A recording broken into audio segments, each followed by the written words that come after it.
Okay. All right. I can tell this is working. It actually seems quite loud. So I promise I won't yell or do anything shrill. Okay. So, hi, everybody. I'm Anna Manley. I tried to remember the first year that I was here. I think it was 2015. Sounds about right? Okay. So I just want to start by saying this is completely unrelated to my talk, but the first year I was here, I had the bathroom all to myself, and it was great. This year I went in, I actually had to wait for a stall, so that's actually kind of great, and I'm very excited about that. So congratulations to the organizers of this event. You've managed to fill the women's washroom at a security conference. That is, yes, that's absolutely amazing. So good for you. Yeah. No.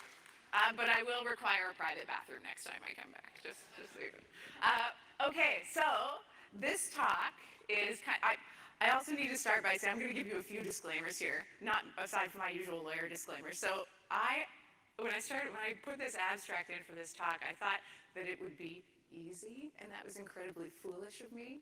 There's actually books written on this topic, so what I have attempted to do is I've attempted to give kind of a general overview of the state of the law in this area.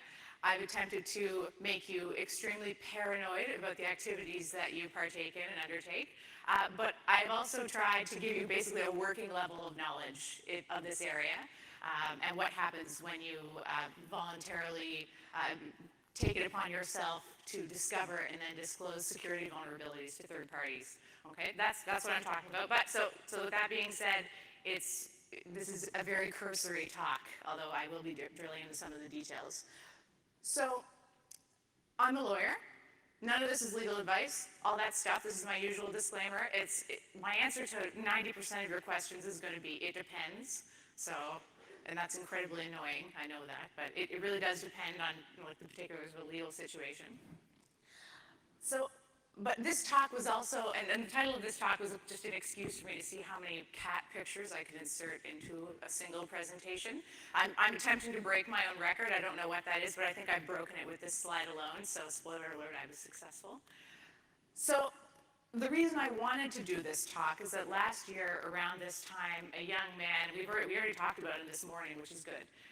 He's 19 years old. He was arrested, and in what was reported to be a very spectacular raid, there were reports of his floorboards being torn up to find offending computers. I'm not sure if that's true, but that truth or lie has entered the zeitgeist, so it's part of the story now. And he faced prison time for unauthorized use of a computer when he downloaded approximately 7,000 documents from the province's Freedom of Information and Protection of Privacy website using their request portal, their client portal. So what actually happened is he changed the end of a URL and ended up having access to private information of other users of the portal, information that he shouldn't have had access to. And he downloaded all of the information because, why not? And he got himself into a lot of trouble. So this stock image is horrible. I'm sorry. I promise I'm not going to use it, but it's relevant. So the reactions ranged from poor kid to underdog hero type rhetoric for this guy. It was kind of this story of the big mean state coming after a curious kid with some computer skills, at least in this community. And I started to call him the W-Get Kid. I don't know if anyone else calls him that. That's how I refer to him. It's vaguely superhero-ish. I guess that exposes how I felt about the whole situation. But I called him this in spite of the fact that he was not a kid, right? He was 19 years old. And he wasn't really a hero. He was just a curious kid who screwed up and, to be quite frank with you, pissed the wrong people off.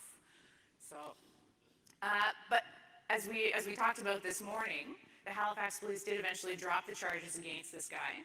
And I think that all of you breathed a collective sigh of relief for your teenage selves because you had all probably done something at least kind of similar in the past. I'm not looking at anybody in particular. All right? So, but this incident was very important because it taught us something about how organizations respond to not only breaches, but also disclosure of security vulnerabilities. It taught us a lot about the visceral reaction that they have. Not only is it extreme, it's also very swift. And I'm not just referring to law enforcement. This was the Nova Scotia government basically saying, this is happening and we think we're being hacked and somebody save the children and oh my God, everybody's going to die, right? So the emotional reaction actually does make sense because if you think about the nature of the information that was on this portal, this is information that is intensely personal. Okay, and it was for the Freedom of Information request, so it wasn't one particular type of information. This was basically all types of information that the government had about people. So it could have been intensely personal information, and much of it likely was. Which is why the government, and many organizations have this type of information, which is why many of them freak out. Most organizations have some kind of intensely personal information because that includes financial data. So that's kind of, I'm not saying it was justified. I'm saying I understand their emotional reaction. So, but this is also why they're so quick to conflate innocent discovery with nefarious purpose, because they're not quite sure how to draw a line between the two of them. They're not quite sure how to do the distinction. But there was a lot of speculation here last year about this kid's motivations. However, it seemed to most outside observers that it was just a see how deep the rabbit hole goes type of situation, or like this type of situation, if you give him a cookie, it's a children's book, or this type of sweater pulling related situation, and whoever gets this reference wins.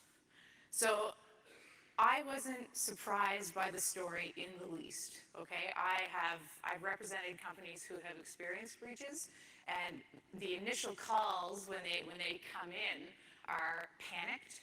They are very intense conversations, and people do get very up in arms about having somebody tell them that they have a security vulnerability. Now, I have the pleasure of knowing many of you, and my spouse himself is a self-proclaimed wizard of some kind. So I know that you're very curious people. I know that, and that's to your collective credit. That is consistent across the entire industry, that everybody in this industry is generally a very curious person. And I know that you have a cat and mouse mentality, and there's nothing wrong with that, but think of the language that you use to describe, like your glossary, right? Honeypot, fishing, breach, brute force, Trojan horse. These are the languages of war and games, right? So, and it's very playful, but the playfulness and curiosity that you have that's necessary in the industry can get you into a lot of trouble, and trouble with the law, all right? And that's what I want to talk to you about. I don't want to necessarily harp on the WGET kid and the right and wrong and the ethics of it. I really just want to talk about, on a practical level, when you disclose vulnerabilities as a volunteer, right, without permission maybe, what happens? So I've spoken about this section of the criminal code before. It used to have a different number. It used to be 341.1. It has since changed since I was here. So this is the anti-hacking provision of the criminal code. All right, don't read it. It's boring. But basically what it is that if you fraudulently or without color of right either intercept any function of a computer system, obtain a computer service, or use a computer system with the intent to obtain or intercept a computer service, or if you use a password or traffic in a password, obviously without the right to have that password, then you're caught by this provision of the criminal code. So it really does, if you think about it, it really does cover the majority of the activities that are the nefarious hacking activities. All right. Now the last section, or the kind of, I think it's number C, subsection C, refers to mischief. So any hacking where your goal is mischief has you caught by section 430 of the criminal code, and there's actually a specific section that deals with mischief in relation to computer data. This one is if you willfully destroy or alter data, or if you render data meaningless, useless, or ineffective, or if you interfere with lawful access or use of a system, then you are in breach of this mischief provision. So you are causing mischief. I know that sounds fun, but it's actually pretty bad. So this one is, like I said, it's specific to computer data. You can also be found guilty under the general mischief provisions, but this one is all about people who make data, like denial of service attacks, right? So, and also people who make data unintelligible. So mischief over $5,000, so where the damage that you've caused by way of your mischief is over $5,000, carries a maximum penalty of 10 years. And if the mischief causes an actual danger to life, not if it causes harm, if it causes an actual danger to life, the maximum punishment is life imprisonment. So that's pretty serious, pretty damn serious for hacking. Now, I guess in order to understand these laws, you need to understand the state of the law before they came into effect and what hole these laws were filling, what gap they were filling. So this case, the Crown v. Marr, I think I'm saying that right. It happened in 2015. It was decided in 2015, but the offenses actually took place earlier than that. So this was a situation where a gentleman with some knowledge of computers told his girlfriend that he would fix her computer, and he decided that he would extract the sexy pictures of her off of that computer and save them onto his computer. And then they broke up. You know what happens. He decided to distribute these images not only at her workplace, but also post them online on various sites.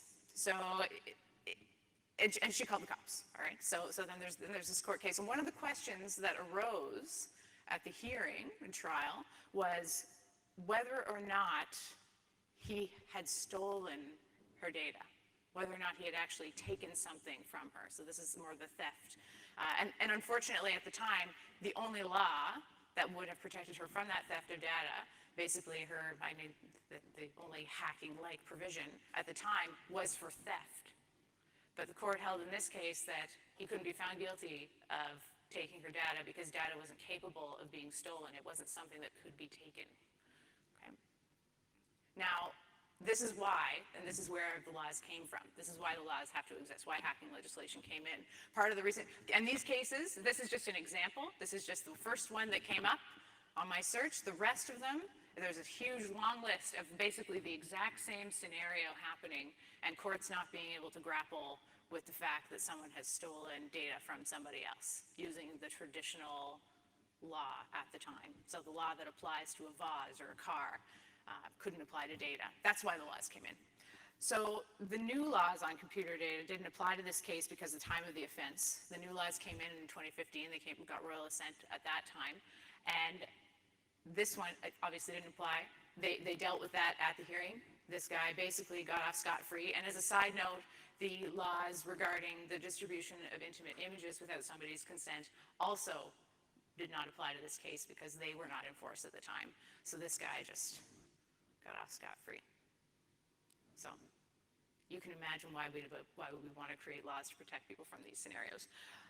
And public sentiment has since changed. So the state of the law in Canada right now, and this is just me kind of summarizing the slides we've just gone over, is if you hack into someone's computer without their permission, even if their system is horribly insecure, even if they deserve it because they should know better, even if they have a duty to secure that network and protect people's data, if you hack into it, even to show the vulnerability, you're breaking the law.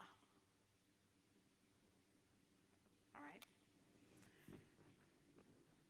This headline kills me, and the internet is just an absolute ridiculous place. So, but the point is that hacking is being taken very seriously now. It's an evolution where we came from the law, old laws trying to grapple with this new emerging issue.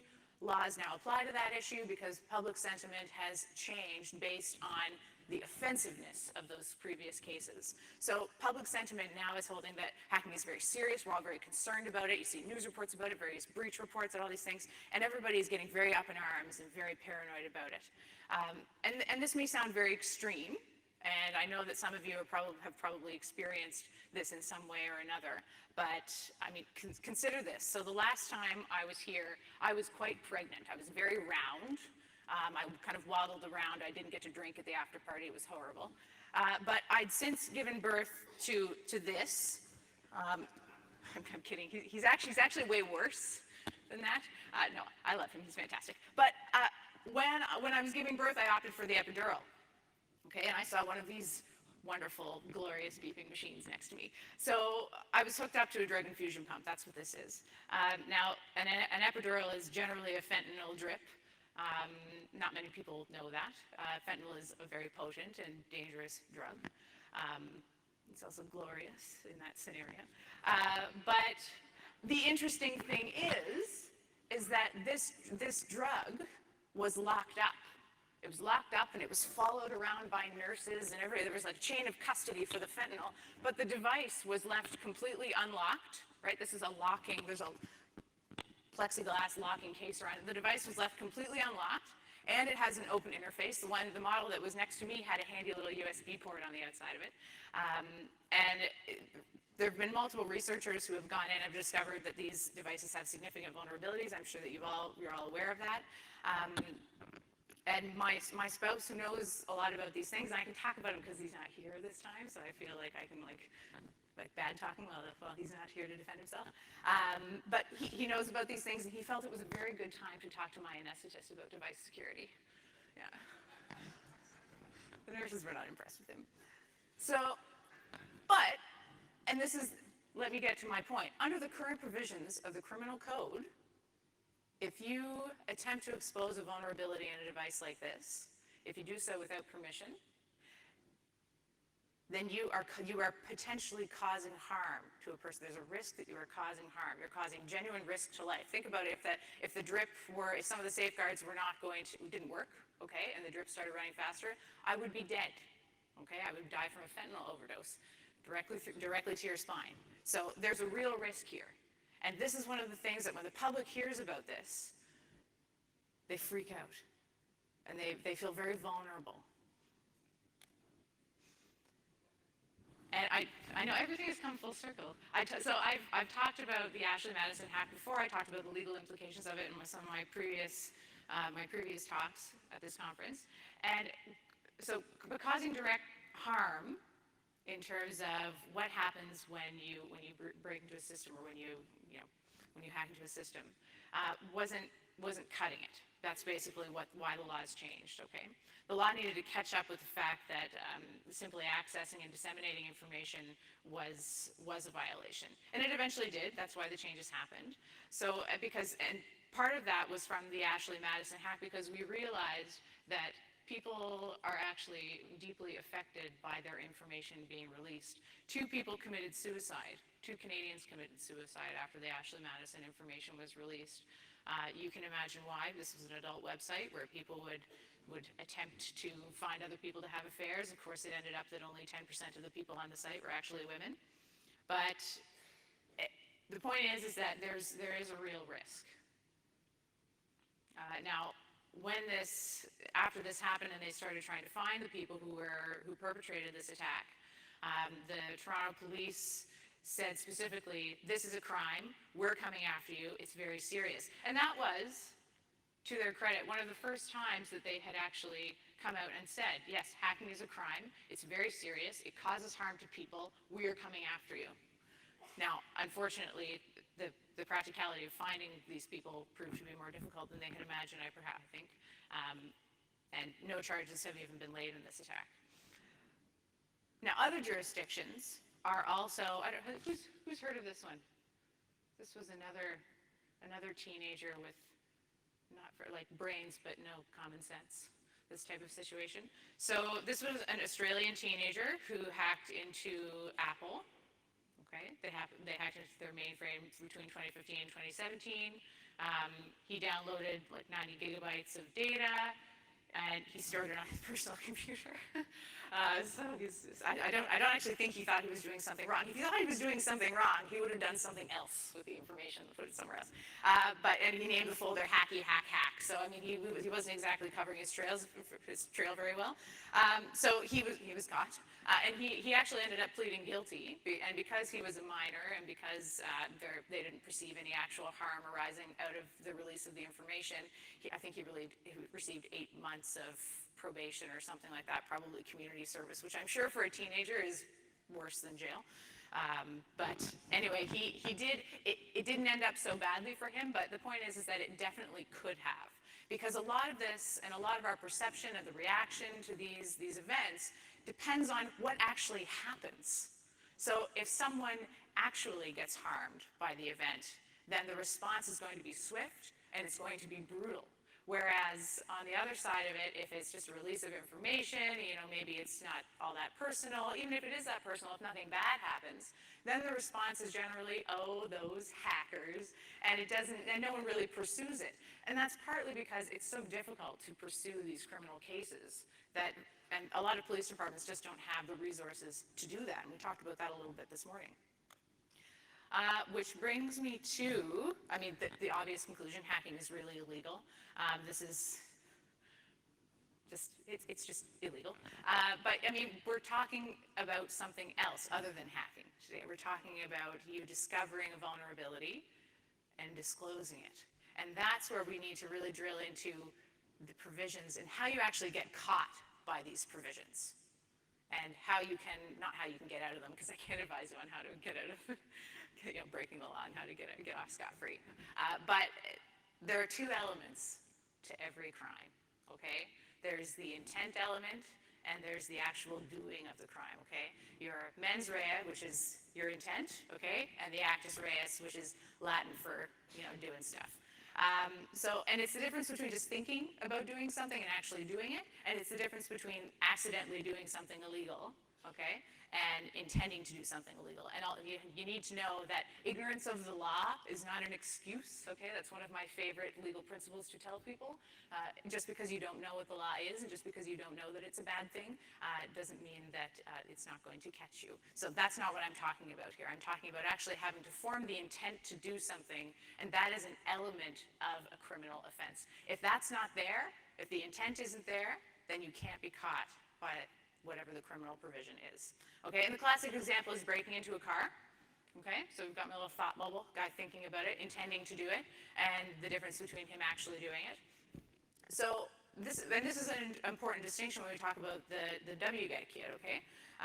He accessed information that didn't belong to him, that he shouldn't have had access to, but did his activities, did his actions rise to the level of criminal activity? And short answer, no. The intent element of the anti-hacking provision of the criminal code is fraudulently and without color of right. It's that one up on the top there. And fraud is exactly what you think it is, okay? So it's a deliberate deceit or falsehood. And color of right is something that's a little bit more obscure, but it's basically having an honest belief that you have the right to, in this case, access or use a computer or a computer system. Even if there's no basis in law for that honest belief, you have to, it counts, basically. Now, that's kind of it's a difficult concept to work your way around. There are multiple cases on people. There is a case actually where a woman murdered somebody in her garden. I think it was a relative of hers. She bludgeoned them to death because she thought that they were killing her infant.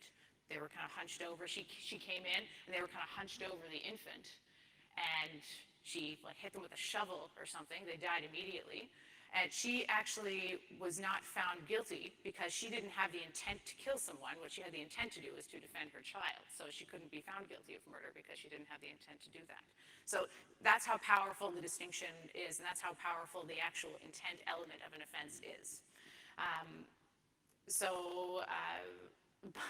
But it does not include a mere belief in a moral entitlement to something.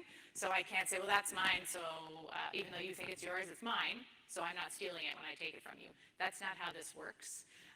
It has to be, and in this context, just because you think somebody, they have a security vulnerability, I found it, therefore I can take advantage of it because stupid them. That's not how it works. So moral entitlement doesn't get you there. And the action elements of this offense are in A, B, C, and D. All right? We don't need to talk about those right now. We've already reviewed those. So let's take a look at this in the context of the WGET kid. All right? So did he obtain computer service? He did, right? Okay. the computer system was a data store and client portal. Okay, he accessed it. When he accessed the stored information, he obtained the service. And obviously, all of this is up for debate. This is only my interpretation of what happened. Did he intercept any function of a computer system? Well, yeah, he did. It was a storage system. He accessed the stored data. He intercepted that function. That's more, although that second one, I've given some thought to that, and I'm not so sure about that anymore. So if someone wants to enlighten me on that point, and maybe we can debate it later.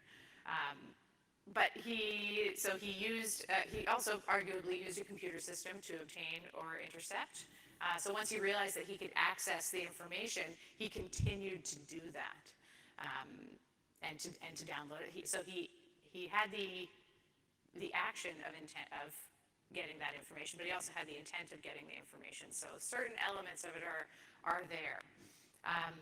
But this wasn't related to passwords, so we'll just kind of leave that off to the side. But he did technically have access to the system, as far as my understanding of how it went. So, but then the question is, was it fraudulent or was it without color of right? And that's where, in my opinion, this whole thing becomes really murky.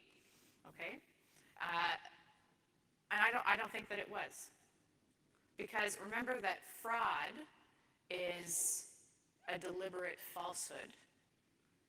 He changed the end of a URL to access the information. It wasn't that much of a change, and then all of a sudden he realized that he had the information. He thought that he had legitimate access to the information, right? So he just assumed.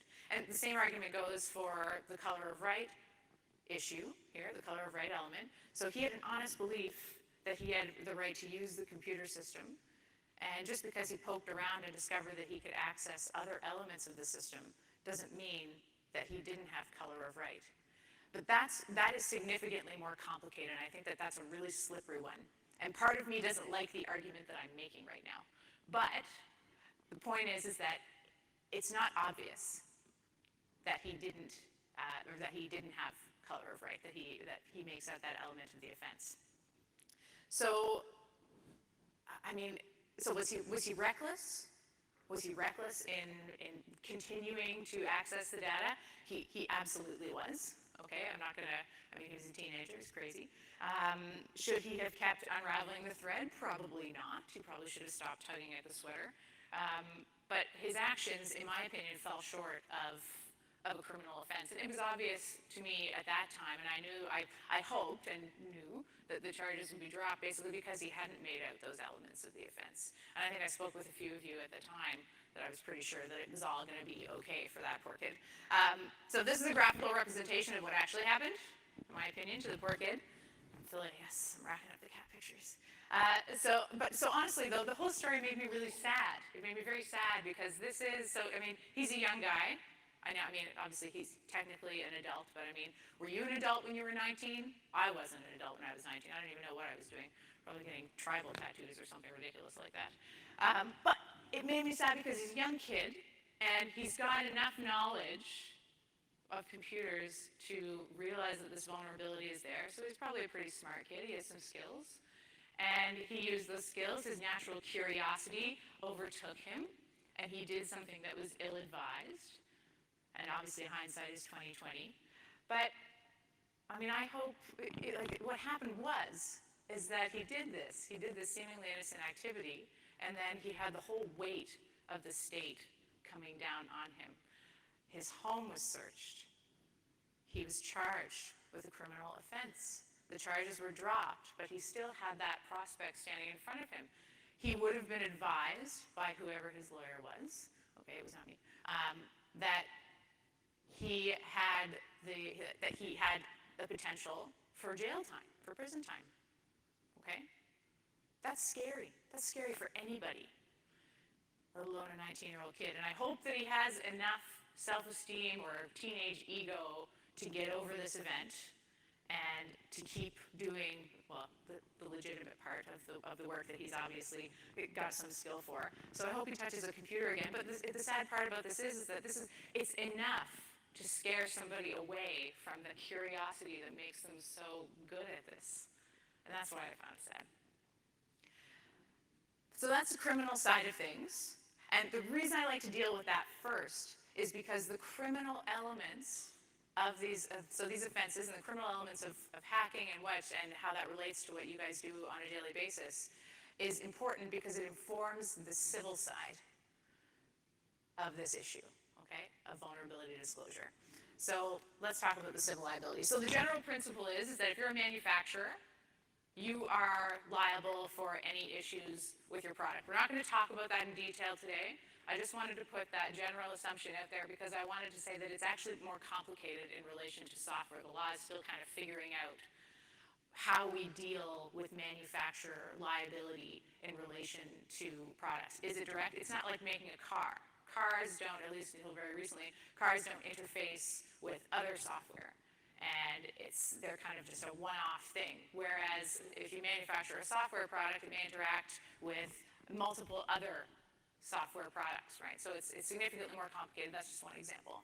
So we don't quite know how manufacturers' liability works. I mean, we have some cases, and the law has been working on it, but for the most part, it's still kind of the Wild West relative to more established legal concepts. But what that means is that manufacturers feel pretty vulnerable about their security deficiencies. So if these are discovered, and this is just another reason why they overreact and freak out, because they don't quite know how these vulnerabilities will be handled. They don't know the law. They haven't received legal advice on this. And to be honest with you, if someone came to me and said, hey, look, this person came to us, they've reported we have a security vulnerability, what do we do? I would have to do some research in order to fully answer their question. And I practice in this area. Okay, so it really is, it's more complicated than people think. So you all know the situation, okay? You're reporting to either a manufacturer or an organization that there's a security vulnerability. You find something, whether you went looking for it or not, you found it. And now how do you deal with it? And so when it comes to disclosure or dissemination of security vulnerabilities, you have two basic options. You have the in-house option, where you go directly to the company and you deal with it privately. And then you have the public option, where you deal with this by disseminating the information broadly on forums, YouTube proof of concept videos, and places like this, to be honest with you. Now, these aren't mutually exclusive. Some people do both. You know this. I don't need to tell you this. But when you do something publicly, the implications are a little bit different.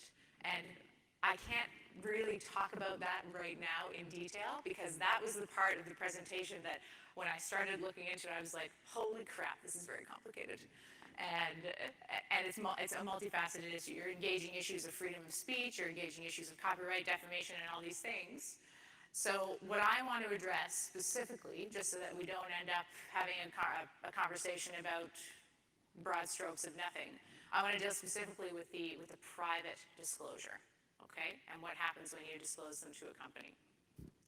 So choosing between the options is difficult because there's no so-called ethical tradition for hackers. I know that some of you have your own ethical codes, but relative to other professions, you actually are somewhat ad hoc. And that's kind of frightening if you think about it, because you discover something, you feel you have an obligation to disclose it. There are courses that you have taken, certifications that you have that tell you how you should handle these things, but you don't have strict codes of conduct. You may have a code of conduct with your employer, you may have internal office policies, but, and I don't want to overuse this term, but it's kind of the Wild West for you guys as well, because there isn't a whole lot of actual strict requirements for how to handle these situations, and that's where people get into trouble.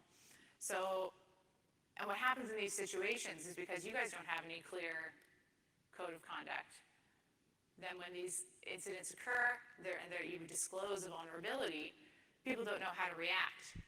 And when people don't know how to react, and they don't have a strict, okay, we do A, B, and C, then what they do is they go to a legal remedy. Okay? They go to their nasty letters. They go to their cease and desists, specifically because they don't know what to do. So they feel vulnerable, they go to their lawyer. Their lawyer writes a nastygram. That's how it goes. When people don't have a remedy to solve it themselves, the law is supposed to handle that. That's what the law does. But law is a really crappy mechanism for handling these types of things. It is slow, it is slow to adapt, and it is, to be honest with you, really, really bad at adapting. It's just bad at it. So I'm going to go back to 2011. Okay, this was a situation. So first, State Super is a superannuation firm, okay, a financial firm. What happened was a person discovered that you could see other people's information just by changing a URL once you were logged into the system. Sounds familiar, right? I know, it's almost like this is a common thing that's been known for some time, and yet these issues keep arising. And they sent this person who discovered and disclosed the vulnerability to them an angry letter. Don't read that. Don't read it. I'll read it for you. Okay? So to summarize, there were various threats in the letter. Okay, there were criminal threats. So we're going to report you. This is American, so the clauses are different. I know you're all reading it. I know you're trying to read it. So you just want to see how lawyers engage with each other. We're weird. So it's a jail. Okay, prison. Threatened. And civil suits.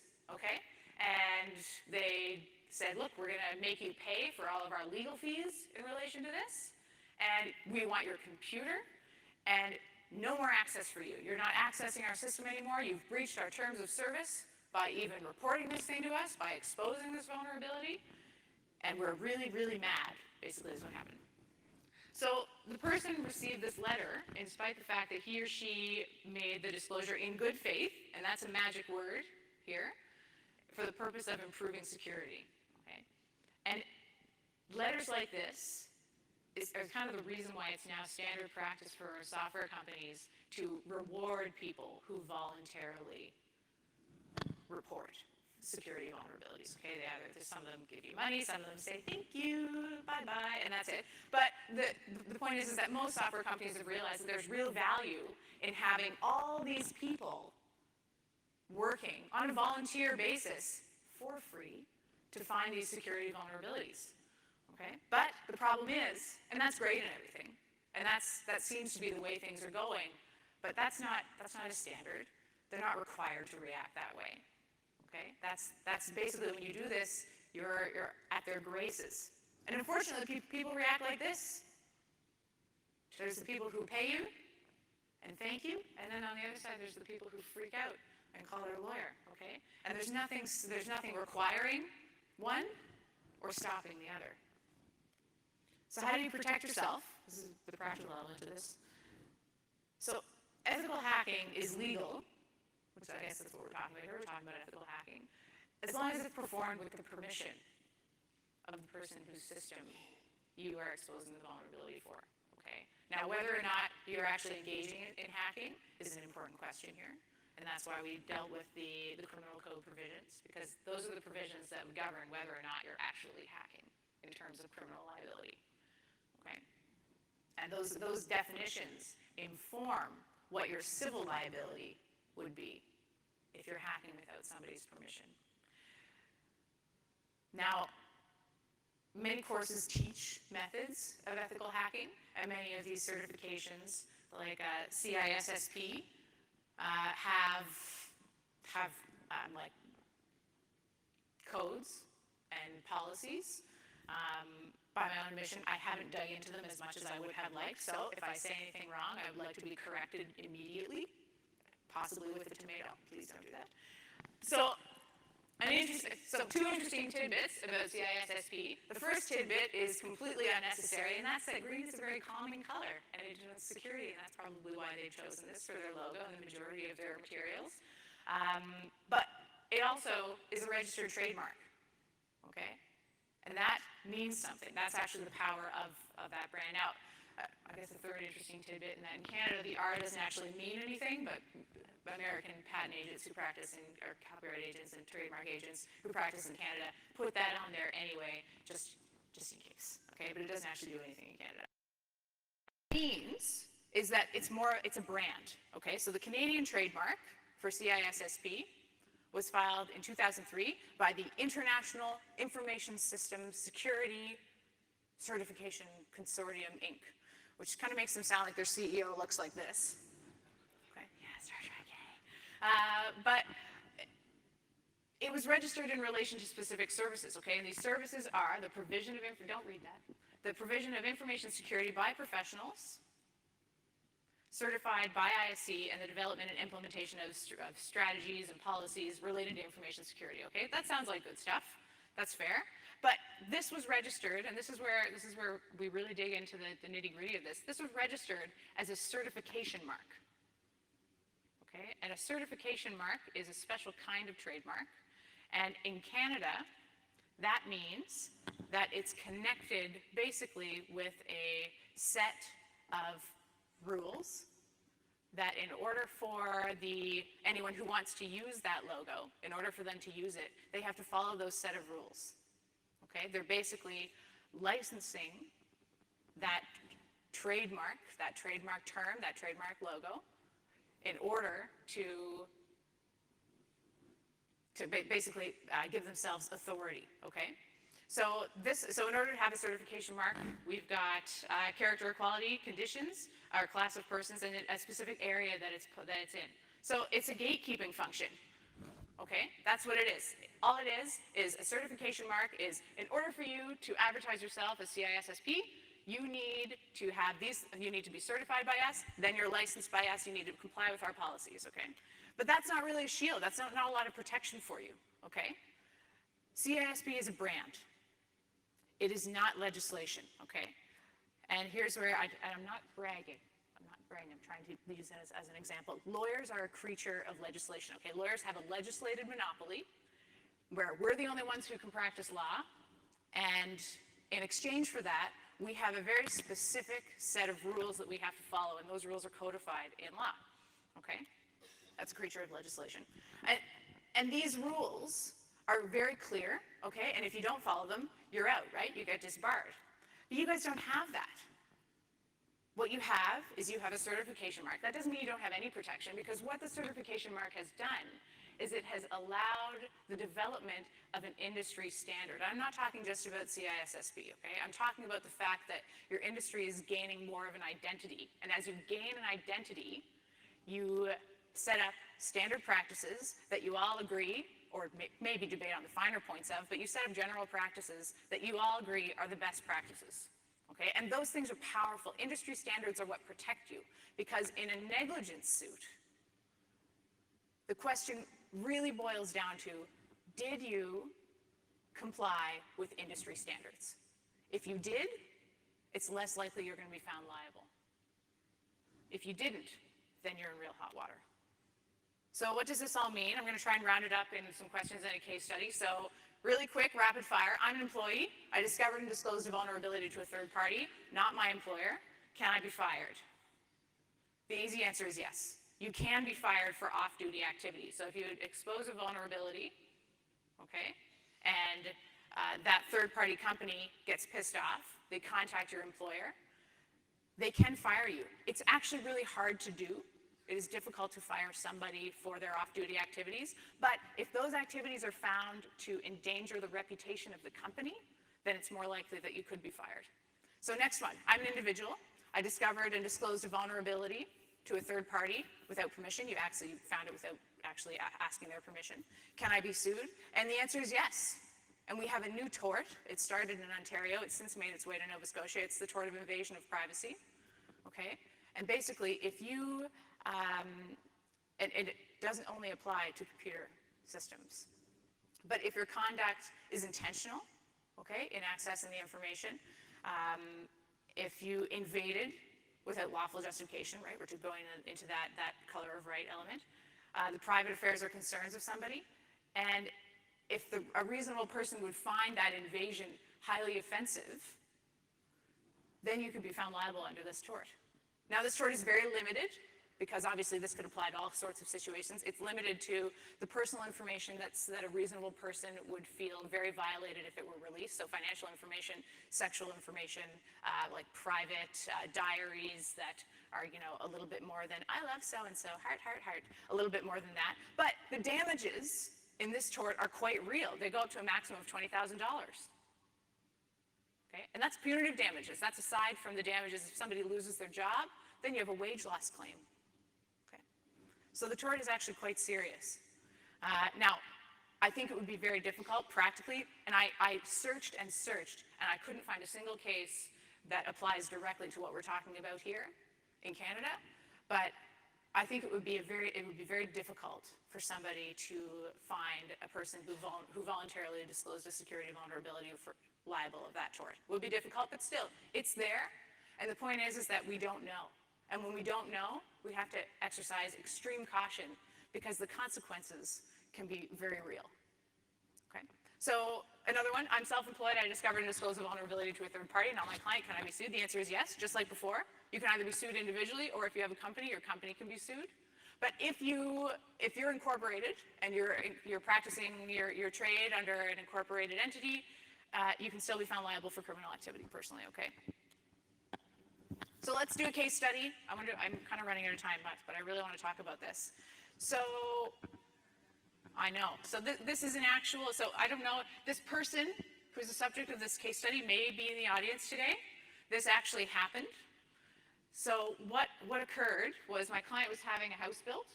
He logged into the builder's online portal and noticed that he could view other customers' information just by changing the URL. Sounds familiar, right? So they basically accused him of hacking into their system and probably pictured him in a hoodie typing away in the dark or something like that. But so they requested the return of all of the information. Don't bother reading that, it's a lot of text.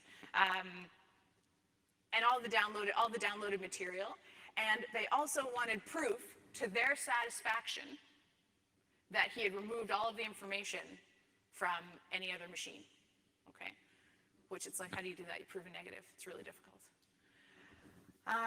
And they also barred this person from accessing their site, so they denied them the use of that service anymore. So I'm a professional. I know that I get a bit goofy at this conference, but I like to think that I conduct myself very professionally, like a real stuffy lawyer and everything. But when I get a letter like this, my reaction is like this. Okay. Now, because we couldn't email this photo to the lawyer on the other side, we couldn't do that. We sent a letter, okay? And by the way, I should say that I have this person's consent to tell you about this, but I've kept their name private because there's no need to identify people unnecessarily. So don't read that letter because you might find a typo or two. In this letter, we basically said, look, your website was inherently insecure. Okay, that's your fault. You had no security protocols preventing access between user accounts. So once somebody was logged in, they could go around and look at everybody. That my client accessed the information merely to confirm the vulnerability, so he suspected it, and then he accessed the information in order to confirm that the information was not his, okay? The client was an authorized user of the site, so there was no user term preventing him from changing the URL. That argument was a little bit crappy, but sometimes you throw these things in and you see how they go. And also the client felt an ethical obligation to probe that vulnerability, to figure out its extent, in order to fully disclose it to that person. So he was acting in good faith. Okay, we're using that word multiple times. And also, I also pointed out the irony of the situation in that if he couldn't, or if he hadn't disclosed it to you, then using his professional knowledge that he was now being punished for, then somebody else may have, with a nefarious purpose, may have used that exploit to gain access to intensely personal information. So private information, financial information, right? It's a house building company, so they would have information on income, they would have bank account information, they would have all sorts of information on family status. They would have all of that information because of the financing involved in building a house. So he was helping them, and they came down on him like a ton of bricks, or at least they thought they were. So we sent this letter off, and then in response, nothing. Okay? And part of that is because actually bringing these things forward. So in every legal issue, there's multiple stages. One of the stages is the lawyers posture at each other and kind of beat their chests and stuff. Use big words, very scary letterhead. But moving beyond that in these types of claims is actually really complicated. And it's not only complicated, it's incredibly expensive. And where there are very limited damages, it is almost never worth it. So although you get these letters, and please, I'm not going to say don't respond to them, because not responding is usually worse than the alternative. But usually they don't go that far as long as there are very limited damages and as long as the company can prove that they did their covering their ass exercise, okay, and kind of moved on. But the point remains that that tort is available, okay, so the tort of invasion of privacy, and also any criminal liability that you may have is there. Okay? It's entirely possible that they could call the cops. It's entirely possible that they could start a lawsuit against you. And even if reports to the police are completely groundless, even if a lawsuit is completely frivolous, you still have to deal with it. Now, on a side note, these people gave no confirmation of whether or not that what they called a breach was disclosed to their patrons, so they're bad kids, we're pretty sure. So this bingo is my favorite thing. I found it on the internet. God bless the internet. So when you disclose a vulnerability that you've discovered off the clock, you are taking a significant risk. Because one of the items on this bingo are, look, we've called this to the police, cease and desist. Those are real things that happen, as we've talked about today. And maybe your insurance, if you have insurance, will protect you. But are you sure that you've complied with all of the industry standards? Are you sure that your insurance will cover you if you're off the clock? Many of you have insurance through your employers. Will your insurance cover you if you're off the clock? Do you really want to explain this to the police? Do you really want to explain this to your employer? Probably not. But the reality is that when you discover a vulnerability and you're off the clock, it's not your job to disclose it, and you don't have permission to be poking around in the first place. You're putting yourself at the mercy of the reaction of the person who owns the system, completely at their mercy. Okay, and without any solid protection, and at the mercy of multiple areas of law and legal principles that were created prior to the internet. Okay, because we're dealing mostly with old legal concepts. You're at significant risk, and many of these situations we don't know how to handle them yet. Right? Which leads me to my most succinct takeaway ever from any talk I've ever done. If you're good at something, never do it for free. Oops, there. Okay? All right, that's it. That's my time. Thank you, everybody.